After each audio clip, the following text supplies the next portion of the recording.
My name's Shirin Shah, I'm 23 and I live in London.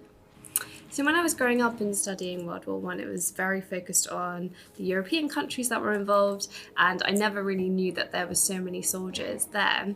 And I remember when we went to Belgium, to Ypres, to see they have like the memorial to the soldiers who died. And I remember seeing some Indian names on the memorial and I was really confused. I had no idea, because I know there wasn't that many Indians in the UK at that time. So I was a bit confused by it. And then as I grew older and I kind of read around more and I was like researching and at university and I did some history modules, I realised that there was actually so many, and there was like millions of Indian soldiers who lost their lives in both World War I and World War II for the UK. And in realising that, I also realised there was African soldiers, and every colony had obviously contributed their people towards it, and I think India might have been the largest in that.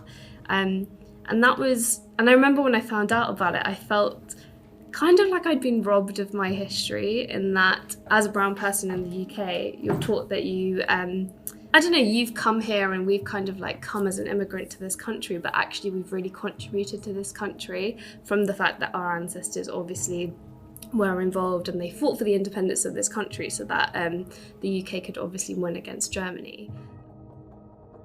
As I've gotten older and I've kind of realised how I am a minority in this country, to me, knowing where I come from and the history and how my family got here is really important to me. And I also think that if my whole lineage from now on is going to live in the UK, I don't want them to forget where they're from, and I don't want it to ever be something that is not valued or not, like, they're not proud of, because I think even already I feel like in comparison to my parents, like my holdover, my mother tongue, which is Gujarati, is like so much less than theirs. And even the food, like how much I'm still learning to cook from my mum, and like my mum knows how to make everything, and all of these different things that if I don't learn them, and I already know what I will take is not 100% of what she has, it will just kind of get diluted over time.